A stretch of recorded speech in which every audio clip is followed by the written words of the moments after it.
So the title is The Future and What Comes After.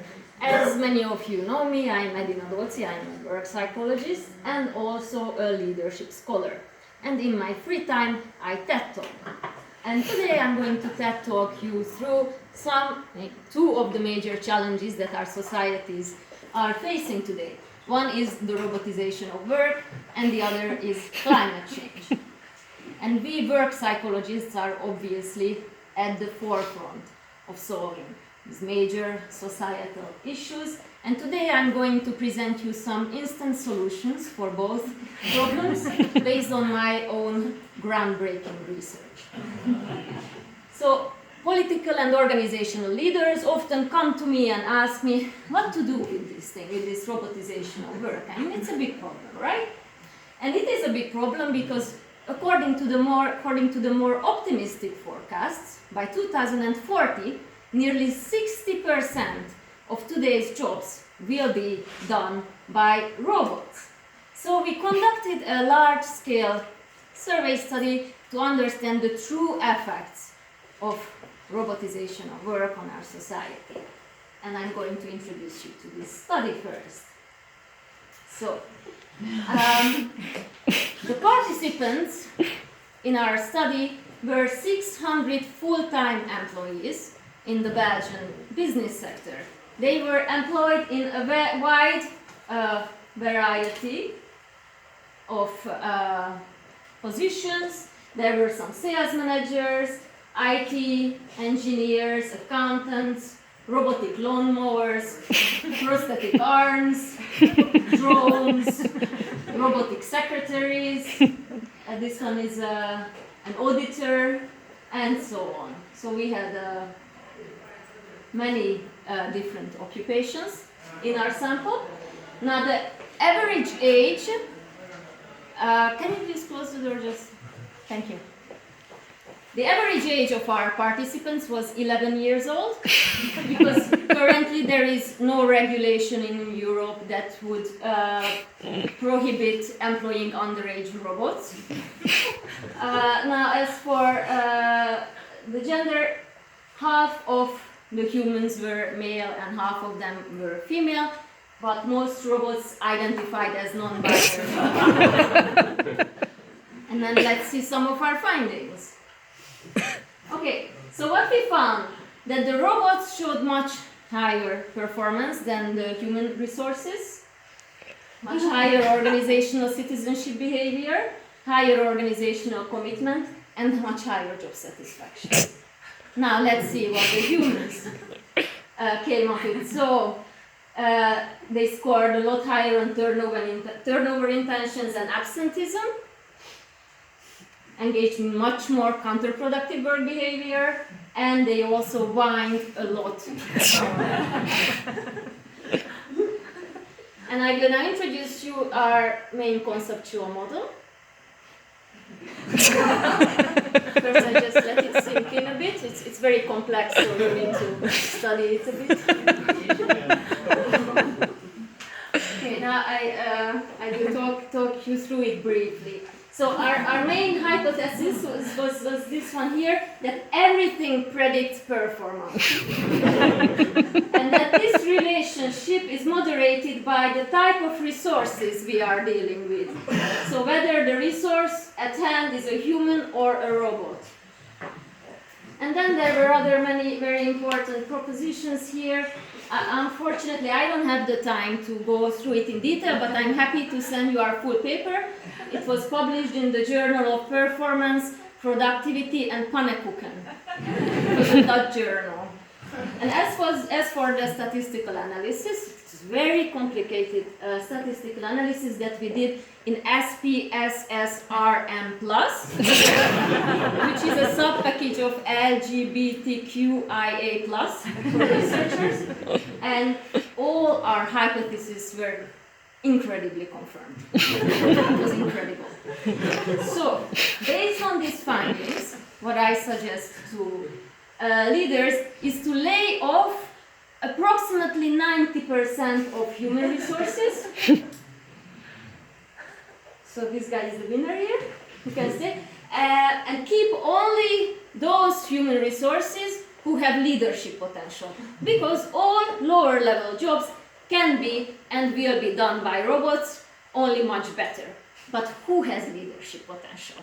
And I'm a leadership scholar, so I'm going to tell you who. And thanks to the incredible progress that the field of leadership research has witnessed in the past 3 decades, today we can bravely say that we are able to tell who has leadership potential at the first glance. And I'm going to show you how we do this.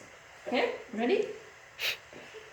First, we look at who are the leaders in today's organizations.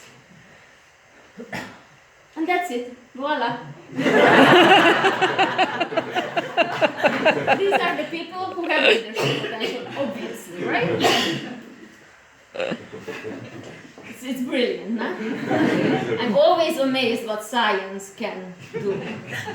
And the time arrived in my TED Talk for my first anecdote, because you've got to tell some anecdotes when you give a TED Talk. So here it goes. A midget, a person with a burnout, and a woman walk into a bar at 2 o'clock in the afternoon. But what do these people have in common? And what are they doing in a bar in the early afternoon anyway? Now, when I tell this story, people often think that this is one of those jokes, like a Jew, a Christian, and a Muslim walk into a bar. But this is not a joke. This has actually happened in the near future. So the reason why these misfits are in a bar at the early afternoon is that they all got fired because none of them has leadership potential. So that's what they have in common. Data shows us that midgets, women, and people who are on a burnout leave rarely become leaders, meaning that they don't have leadership potential. So let's take midgets first. Do you know who midgets are? Those people who are really short on the outside. You know why they are so short? Any ideas? No. Let's see. Lack of willpower, lack of self-confidence, and lack of motivation to develop and grow. That's amazing. In some, lack of leadership potential. Next one. People with mental health problems. You know, there are those people, you all know them, who choose to burn out anytime it gets a bit stressful at work. You know why? It's due to lack of perseverance, lack of self-discipline, and overall lack of character. In some, lack of leadership potential. We work psychologists know that it's a matter of choice and self-discipline, whether someone has mental health problems or not. This is what we call the Darwinian selection model of work psychology, in short, DSM. Okay, time has arrived for my second anecdote, and this is going to be a personal one. I will give you some personal details about myself to support my claim that the major reason for employee stress and burnout in today's organizations is the weakness of employees. So let's take me. I, for one, never experienced stress in my life. I never had a negative feeling or thought either. I just don't have that. I don't know what anxiety feels like. But it's not because I have a genetically positive disposition. No, I choose not to have those feelings. And if I can do it, then anyone can do it. Now, okay, so I never had a negative feeling or a positive one, for that matter. And I score very high on psychopathy and other dark personality traits, and still, it's clear that I don't have any leadership potential. Why is that? I'm sure that all of you thought like, oh, but she has everything it takes to be a great leader. She's not a midget. She cannot experience guilt, shame, or anxiety, and she's a psychopath. So what's there? What's wrong? What's missing? Any ideas? Gender. Yes, it's my uterus. That's why I remember. Indeed. So the reason why why women don't have leadership potential has not so much to do with lack of character per se, but it has evolutionary reasons. It's biology. So why women make substandard leaders is because they got stuck at an earlier stage of evolution. They are still birds on the inside. As supported by these historical artifacts from a very long time ago. So back in the Ice Age, when we all used to be birds, it was so cold that women developed their nests inside their bodies. As you can see here on this photograph, it's from the Ice Age era, circa 2.4 million years ago. Can you see the nest in her body? It's really pronounced. There. So, the more productive a woman becomes at work, the less reproductive she becomes. So the less good she is at breeding, because all the blood that she needs for reproduction migrates from the lower belly area towards the head. You cannot have it all, ladies. On the other hand, men are evolutionarily disqualified entirely from the breeding and the parenting process. Not only that they are not able to give birth or breastfeed, but they are also biologically wired to be incapable of holding the baby upright without the baby's head falling sideways. and that's the reason why you see all these adults walking around nowadays with their heads like hanging sideways like this. Have you seen them? There are many of them. It's really sad. In fact, there are some of them here with us today too. Poor guy. Yeah. So, men are sadly deprived from the ability to gestate and lactate and menstruate, and this is why they have to make do with all the powerful positions in organization and society forever. Sorry, guys. Yeah, and so the idea is then to replace women with more productive robots, and that's a very good idea also because that will help us to increase the birth rates, and we need a lot more babies to deplete the natural resources of our planet and achieve our common goal, climate change, by 2030. And this is where I arrive to the second topic of my talk: how to accomplish climate change effectively together. And this is a really ambitious goal. So to realize it, I have another proposition for a policy, an organizational intervention. So I advocate for the introduction of the 36 hours workday, following the very successful example of Sweden, where they did introduce the 36 hours workday, and look how happy they are.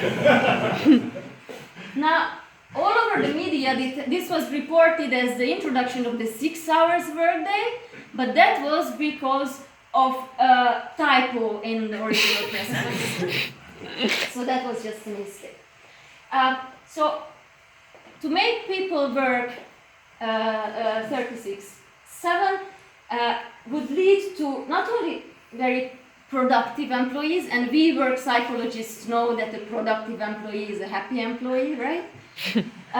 But it would also lead to more production, consumption, waste, higher concentration of gases in the atmosphere, and so we could fast-track climate change with such efficiency so that our children can grow up in a world that our grandparents could not even dream of.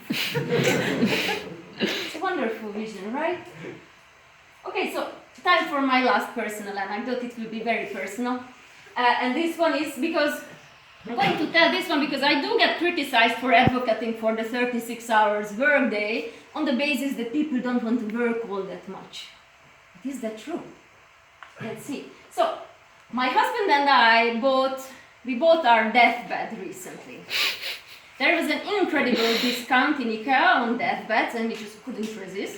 So we bought one. And we set it up in our living room, so comfortable. It turned out to be much more comfortable than our generic bed, so we very often sleep in our deathbed.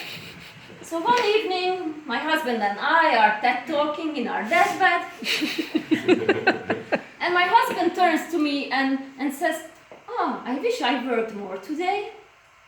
Which is really odd, right? I mean, I've heard so many times people saying, no one on their deathbed has ever said, "I wish I had spent more time working." But my husband just said that. So what's going on now? What's the truth and what's fake news? I had to figure it out. So my scientific curiosity got sparked. And this is what I did. I set up a large-scale research project in which I analyzed the last sentences of all the people who passed away in Europe between 2017 before Christ and 2019. And what we found was incredible.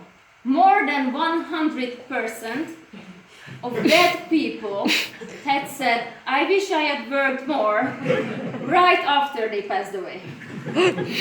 Here you can see some of the transcripts.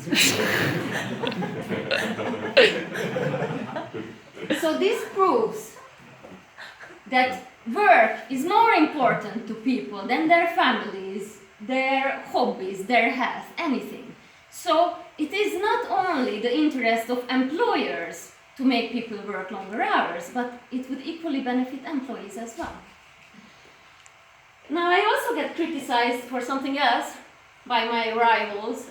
They say that I take the side of employers in my research and consulting, but this is not true.